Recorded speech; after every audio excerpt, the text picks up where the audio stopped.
Hi everyone and welcome back to the Procurement and Finance Coffee Break. I'm Claire Green, your finance transformation expert, and I'm here with Richard, the procurement guy. Yeah, I am. I'm still relegated to Richard, the procurement guy, but I don't mind. That's fine. I have no airs and graces. And we're back on safer ground today. Yeah, so we're going to discuss talent management, and people often talk about talent acquisition, don't they? We're going to invest in a talent acquisition manager, but they often don't think about the retention part and the development part as much. So, Richard, let's start by discussing why talent management and succession planning are so vital for finance and procurement teams. Well, they're vital for any team. Yeah. But, I mean, let's talk about in general. What's the difference? I think talent management is a really important term, not talent acquisition, because the resources you've already got have already got great knowledge. So why wouldn't you get them to progress rather than spending all your energy trying to bring in external people? But look, talent management is a whole process of finding, preparing, engaging, inducting, continuing to train and engage, and giving opportunity to your people. And succession is a part of that. Succession planning, in fact, great piece in the Sunday Times this weekend on Diageo. New chief executive was lined up for the role, but sadly because of the illness and then very immediate retirement and sadly death of the incumbent, inherited the reins at rather a big pace. In fact, the point of the article was, in fact, it then followed on with a leader.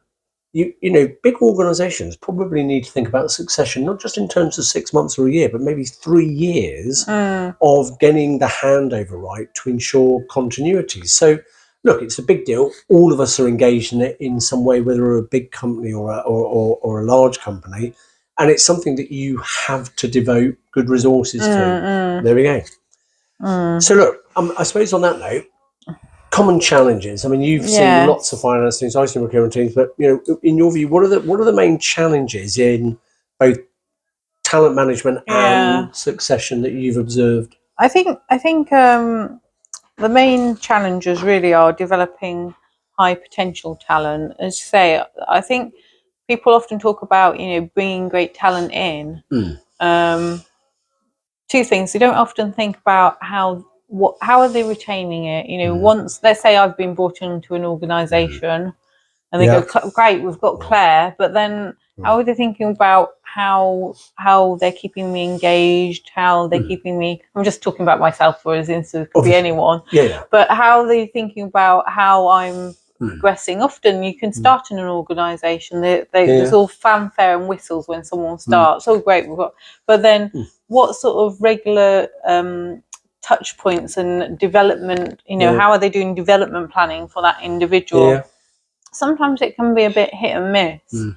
And then certainly for people who have high talent within a company. Now, the best way I've seen this done, I won't say the name of the organisation, but it's a big American corporation, and they had like a 1 to 4 ranking of people, and it was like a 360-degree appraisal of people.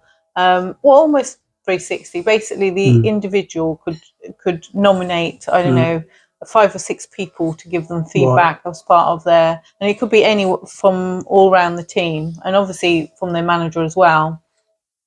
And then they had kind of like a performance metric of like what 1 looked like, what 4 would like, and it all went through like this calibration process. But the point of this process was, and where all grades would be reviewed along everyone else, so it was sort of calibrated so everyone got something that was reasonable for them. But what they then did is, for any people sort of getting a high score showing development opportunities, they were put on like a fast track development to the next grade.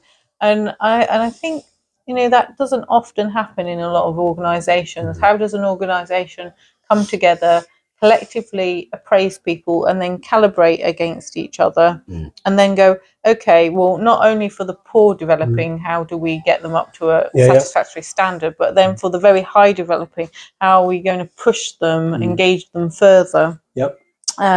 So that's probably the best I've seen it done, in that, the people who got really good, they were like, oh, I got a 4 and I've been put on a fast track development plan, so people were obviously excited and engaged by that attention. So for me, that's one aspect. I mean, obviously we've talked about diversity and inclusion before being another a point to consider in developing your teams, and making sure that you don't actually recruit a load of clones of yourself. It is a team that will tackle a problem in different ways. But okay, that we've talked a bit about developing and retaining talent. From a technology point of view, I know you're really into learning platforms, and I know you're sort of looking at that yourself at the moment, developing different sort of procurement learning platforms. How do you see technology playing a role in sort of talent management and succession planning? Right. Before I do that, I'm just going to wind it back a bit, because you made really good points about how do you manage high performing talent, and how do you make sure you're harnessing the benefits of diversity. And of course, there is a an elephant in the room, which is that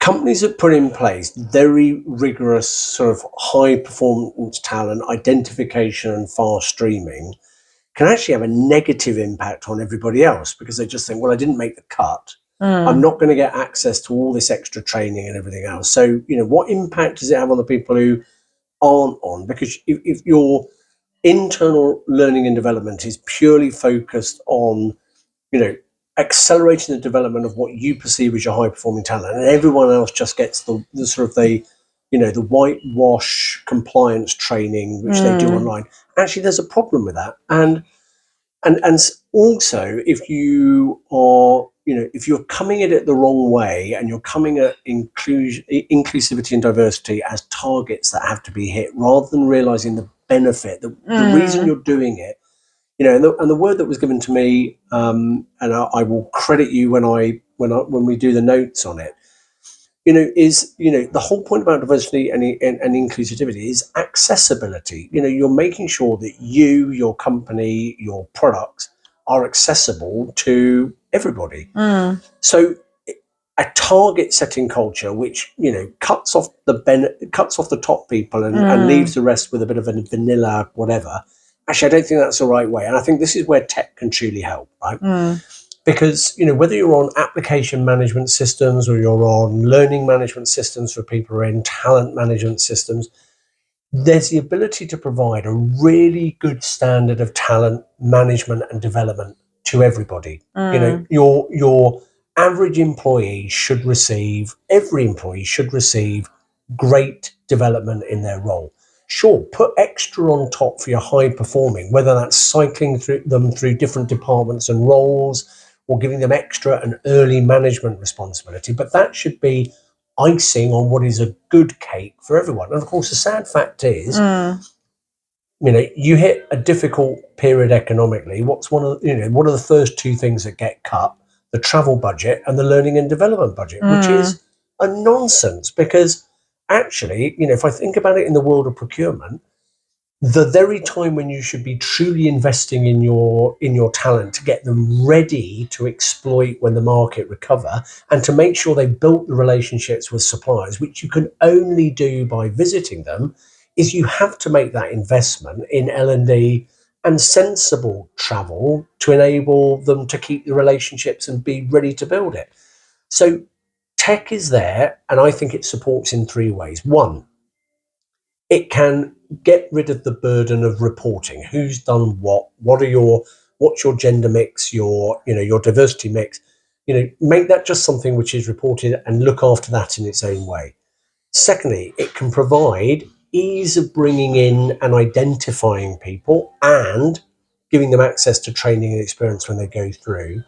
But tech should be there and can be harnessed, particularly now we've got the ability to apply large language models and AI-based training to people, to invest in relatively low-cost training, which can truly build people. But if all you're doing at the end of the day is investing in a learning and management system which cycles people through compliance, anti-money laundering, and whatever the standard stock of online in-house training is, that isn't going to build talent. In fact, ask anybody that does it, how quick can they click the button to get through the screens, and then what's that benefiting anything? So it's a real investment for the future, so that when there is an opportunity, you've got people ready to go and do it. So use tech to leverage your investment and make it possible to really grow talent in a good way. And I'm going to say this, I have a thing. Why is it we always look to recruit high performance individuals to come in, but the high performance individuals we brought in last year somehow are no longer high performance individuals? You recruit good people. So why aren't we growing those good people? Because they know a lot more about your business than bringing in someone from outside. And I do wonder whether you look at everybody knows the cost of acquisition of new talent is really expensive. Compare that to the cost of growing the talent you already have. Honestly, because you're looking at least probably 20% of salary, so. Aren't you, to recruit someone? So, right.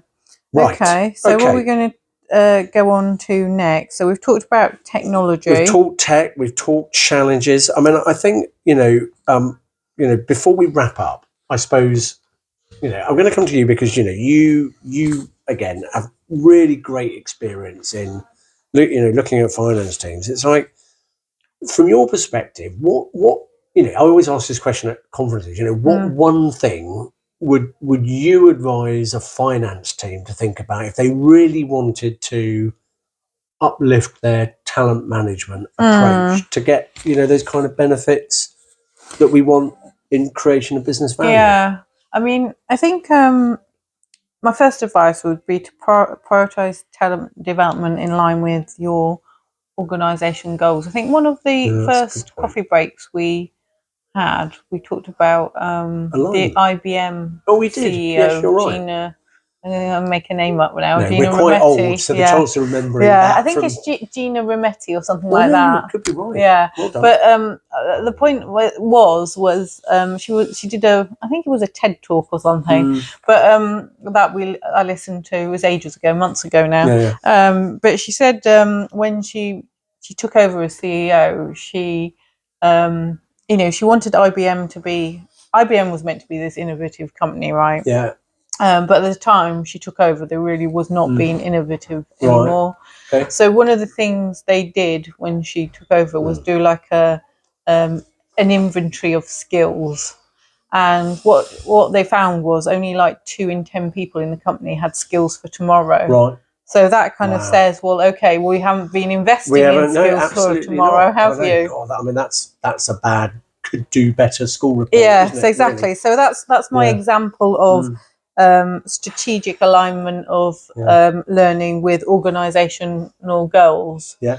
For example, at the moment, SAP's like pouring loads of money into AI and machine learning. So you would imagine in its learning and development goals for its teams, it's not just like a separate team looking at AI and machine learning. You would hope that's cascading down throughout the whole business. Yeah, absolutely, yeah.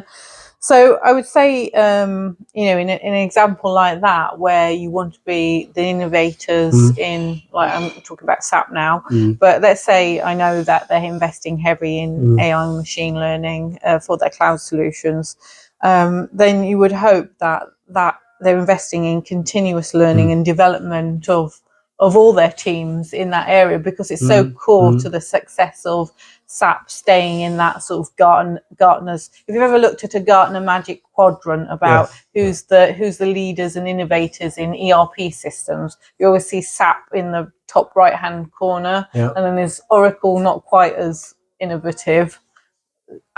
shortly before. I mean, you can argue that, but they're two heavyweights in the ERP. Yeah. And then you've got other systems like Sun Systems and Infor. They're sort of in the middle. Yeah. But obviously, the companies like GlaxoSmithKline use SAP. Massive companies use SAP. It's considered the largest, most innovative ERP system in the world. You can argue with that, but if they want to be known for that, they need to invest in being innovative, having skills, and continuous learning and development. That's in all areas of the business. Well, it is, and I think on that note, this applies just as much to small organisations. Even if you've got a team of 3 or 4. It's still as important to think about succession and, how are you going to develop a team so that month on month, year on year, they can perform better. And I would say this, I'm ex-military. I think there's a lot to be learned from the way that, military go about training and developing people to prepare them for things that they don't even know what they're going to be doing. So, take a look, and there's some really great programs and insights on how those kind of approaches can be applied in, civilian companies. But it doesn't matter what approach you use, tech can help. You've got to invest in it. Yesterday's new acquisitions were regarded as high performance. So how are you developing them instead of spending money on the next crop?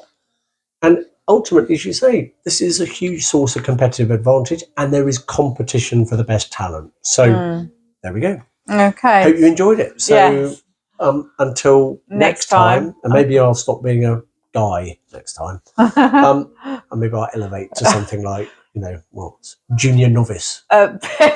Procurement coach extraordinaire. Oh, there we go. That would be an elevation. There's talent management. Right, okay. Bye, everyone. See you next time. Bye. Bye.